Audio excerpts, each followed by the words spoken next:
Coronavirus.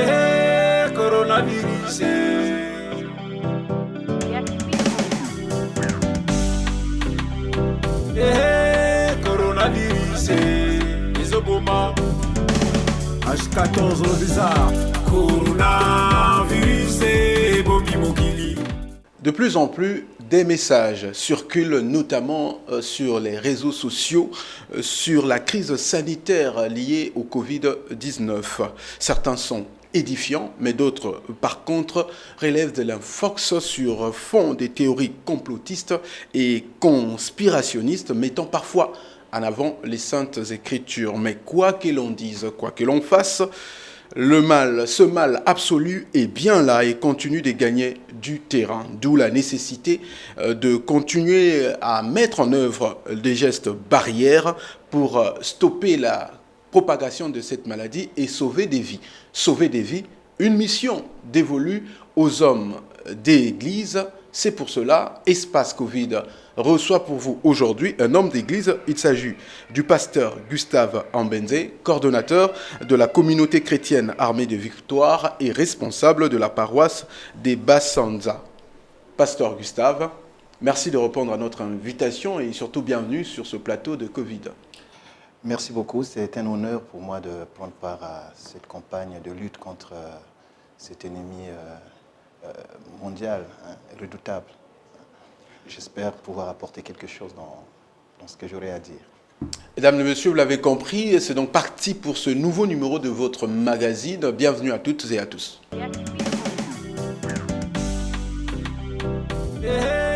Coronavirus. C'est l'espace Covid et aujourd'hui on revient sur l'observance des gestes barrières mais également de tout ce qui est recommandé par le gouvernement pour dire stop à cette pandémie. Et pour en parler, nous avons donc le pasteur Gustave avec nous. D'abord, le pasteur, il y a ce qu'on appelle des idées reçues, notamment des hommes des églises. On attend ça et là que c'est une punition divine, que c'est une maladie réservée aux pécheurs. Vous qui êtes homme d'église, que dites-vous à propos de Covid-19 ? Très bien, c'est une très bonne question. Je pense que l'urgence aujourd'hui n'est même pas savoir ça vient d'où, c'est déjà se protéger, se préserver. C'est pour ça que nous saluons toutes les mesures qui sont prises par nos autorités, en plus des consignes qui sont édictées par l'OMS. Alors, maintenant, comme vous invitez un pasteur, évidemment, en tant que pasteur, les Écritures sont claires par rapport à ce qui peut être à l'origine d'un tel fléau mondial. Et ce n'est pas la première fois par rapport aux Écritures. Et il est vrai que quand nous lisons la parole de Dieu, Dieu parfois nous interpelle par des événements forts et douloureux. Si on n'a pas prêté attention parfois à sa parole simplement. Et c'est comme ça qu'un prophète dans la Bible a dit, l'obéissance vaut mieux que le sacrifice. Donc c'est un message, mais au-delà des aspects spirituels purs, je reviens sur un aspect, il y a des gens qui sont dans le déni total, ça n'existe pas, ça ne touche pas les chrétiens. Non, on a perdu des hommes de Dieu, peut-être pas ici, que le Seigneur nous en préserve, mais ailleurs, aux États-Unis, en France et partout, on a perdu des hommes de Dieu du fait de cette pandémie. Donc on ne peut pas dire que la maladie n'existait pas, mais qu'on se protège. Parce que si tout le monde ne peut pas accepter aujourd'hui le message de l'Église, qu'on fasse au moins le minimum pour se protéger de la maladie. Ça, c'est ce qui est accessible à tout le monde. Accessible. Et moi, une question peut-être de curiosité. Aujourd'hui, on sait que même les églises ne sont pas épargnées. Les églises sont touchées. Aujourd'hui, il y a interdiction de rassemblement. Mais je pense que vous continuez à édifier les enfants de Dieu. Et comment vous constituez votre message actuellement en cette période de Covid-19 ? Pendant ces moments difficiles, le Seigneur a dit, ce qui est bien pour l'Église, c'est que tout ce qui arrive est prévu. Est prévu, donc on n'est pas surpris, pour dire les choses, on n'est pas surpris parce que le Seigneur décrit, mais dans les détails, tout ce qui nous arrive et quelle doit être l'attitude des chrétiens en pareilles circonstances. Paul a dit, dans des conditions favorables ou non, nous devons prêcher l'Évangile. Mais après, il faut trouver les moyens pour que ce fléau ne vienne pas tuer la foi ou détruire l'Église. L'Église, en fait, ça n'est pas le bâtiment. Le bâtiment reste un endroit de rassemblement des chrétiens. Mais la parole de Dieu est claire, l'Église, ce sont les chrétiens, parce que le Seigneur, il habite dans le cœur de chaque chrétien. Donc c'est un avantage aujourd'hui. Même, je dis que l'Église sortira de cette situation très renforcée. Les gens ne peuvent pas me croire, mais l'Église sortira de cette situation très renforcée parce que partout sont des familles chrétiennes, ce sont des églises aujourd'hui. Et on est content parce qu'on se rend compte que cette situation, peut-être contrairement à ce que le diable avait prévu, bon, excusez-moi, vous appelez un pasteur, donc voilà. Donc, aujourd'hui, la foi se trouve renforcée.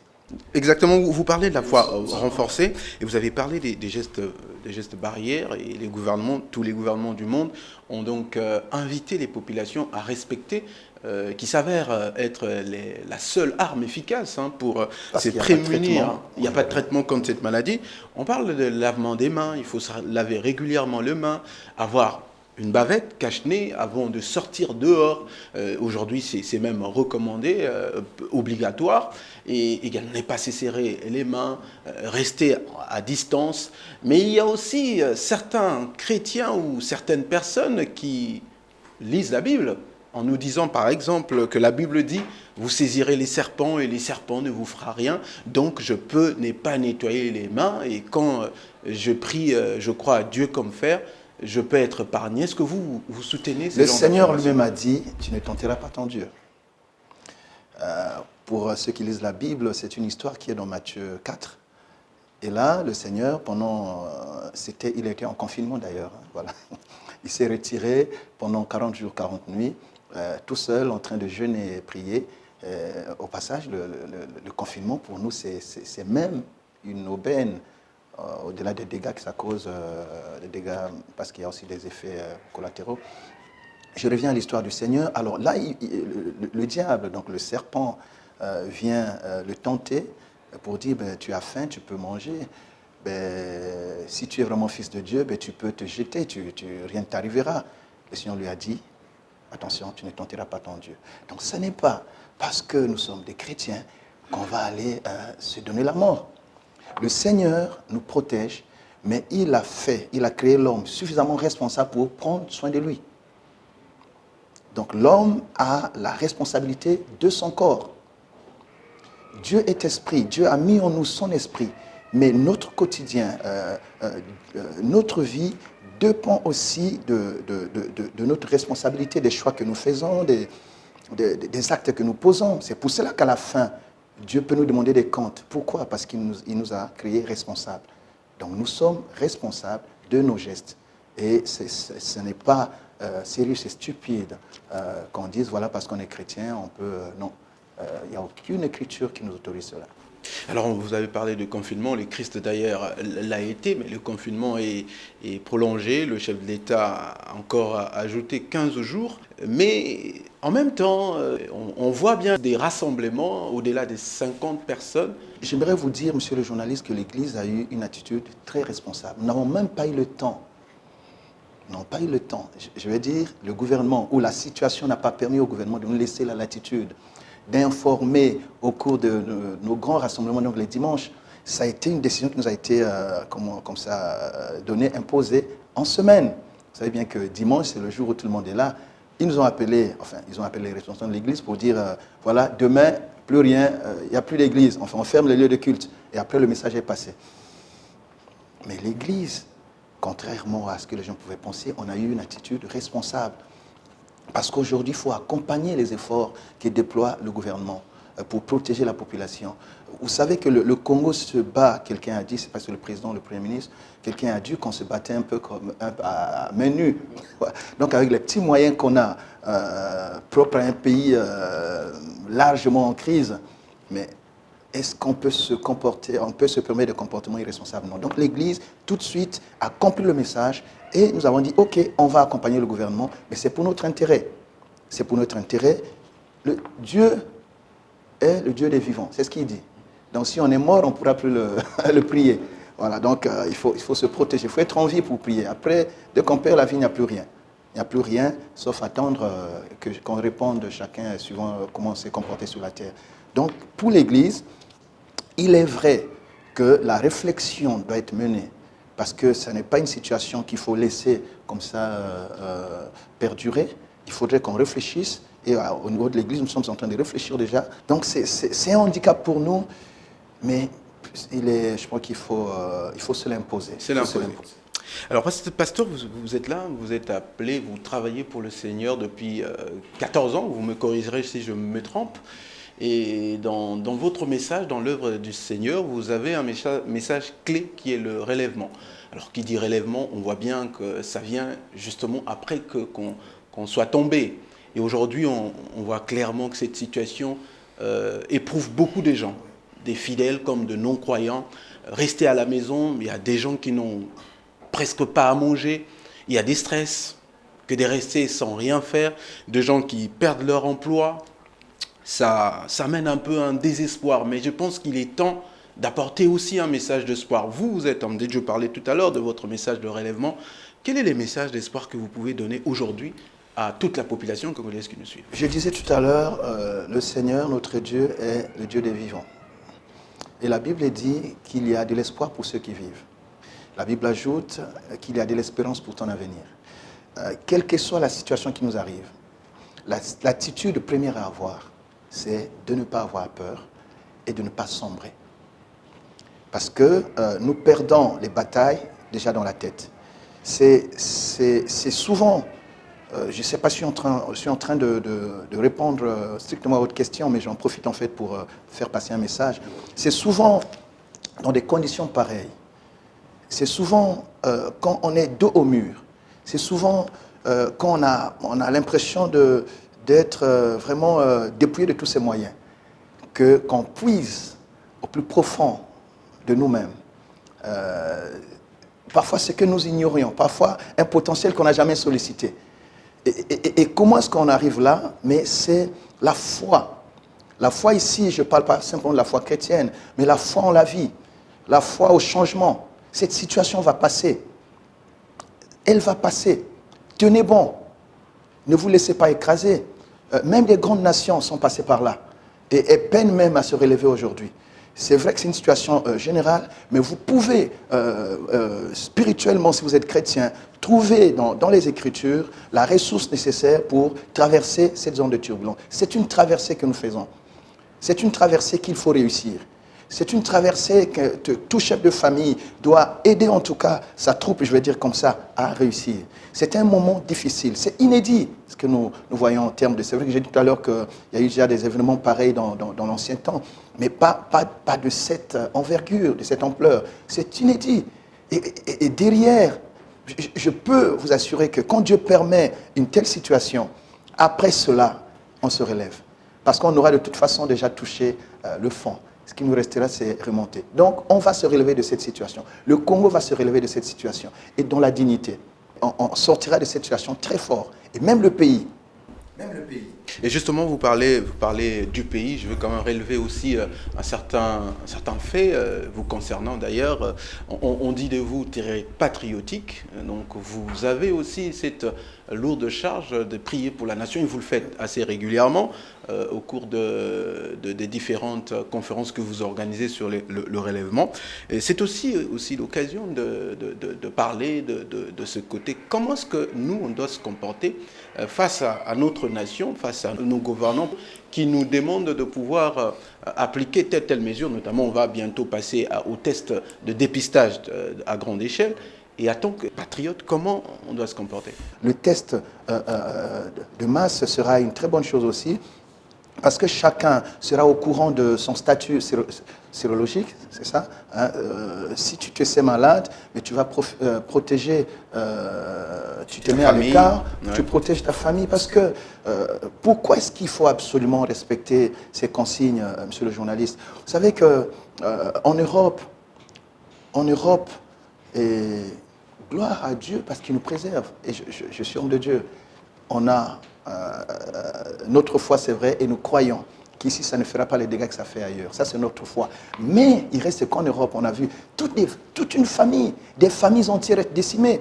Voyez-vous? Alors, si, par exemple, quelqu'un dans la famille est malade, il ne connaît pas son statut, ou il ne développe peut-être même pas encore la maladie, parce que c'est une maladie Parce qu'il y en a qui en développent, qui sont des cas asymptomatiques. Asymptomatiques. Et à ce moment-là, tu dis que tu es asymptomatique, mais tu peux au moins transmettre, contaminer. À ce moment-là, qu'est-ce qu'on fait?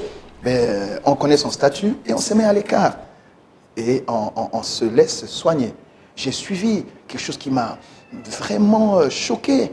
Je crois que c'est la ministre de la Santé qui le disait. Il y a eu des compatriotes qui se sont dérobés des lieux de confinement. Mais c'est pas responsable.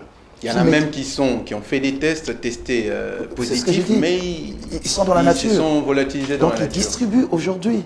Parce qu'ils peuvent être asymptomatiques. Vous dites, je ne développe pas la maladie, mais vous contaminez.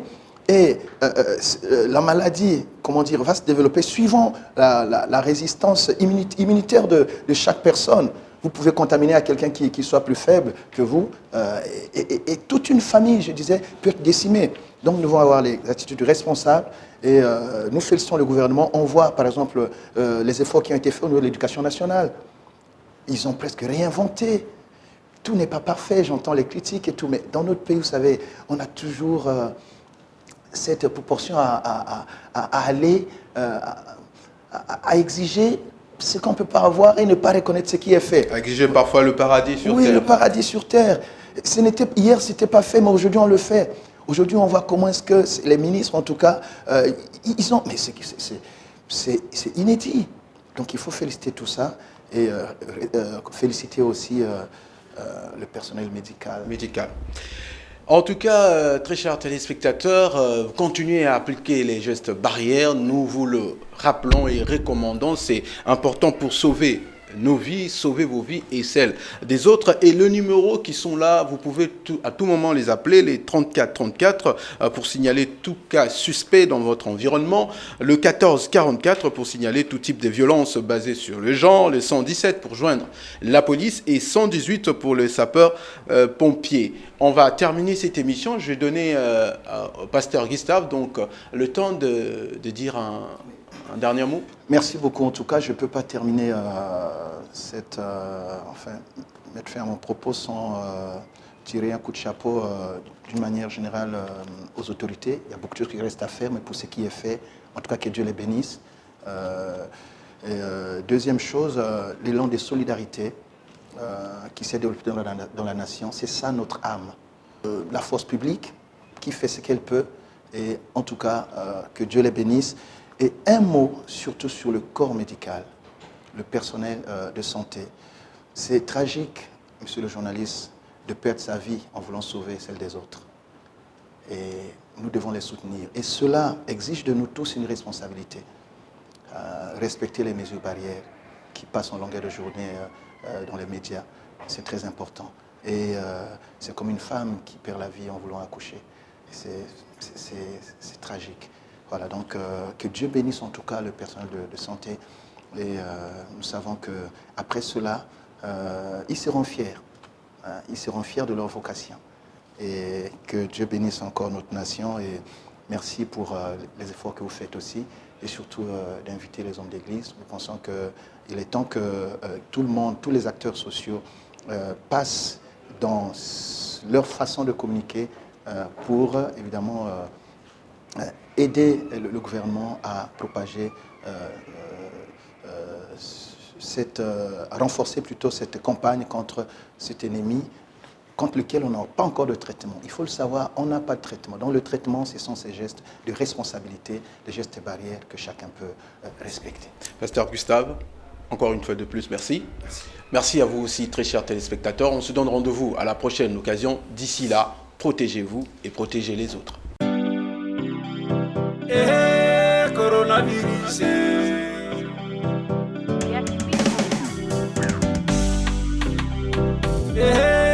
Coronavirus. Isoboma. H14 le bizarre. Coronavirus.